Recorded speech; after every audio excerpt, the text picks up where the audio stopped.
In this question, we're asked to find the atmospheric pressure at a height 10 kilometers or an altitude 10 kilometers above the ground level, and you're told to assume that the sea level pressure is 101,300 pascals, and the temperature is 50 degrees C, and that the temperature remains constant. Okay, so this is an isothermal layer that we're dealing with. So for isothermal conditions, this is a formula we use. So remember in the lecture I said you need to be quite careful about which equation you're selecting for which problem. Okay, so this is isothermal, so we use this one.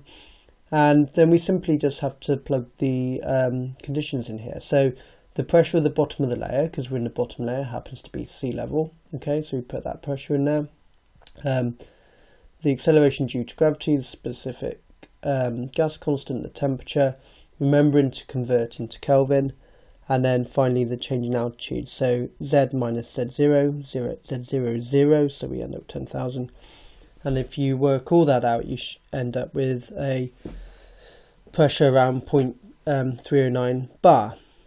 Okay, but if we compare that to the value from Rogers and Mayhew from the textbook, we find that we get a different answer, okay, a lower pressure. And the reason for that is we've assumed this to be isothermal, whereas in reality, as I showed you in the lecture, the temperature does vary during this layer. So to get a more accurate answer, we would need to take the temperature of this layer into account.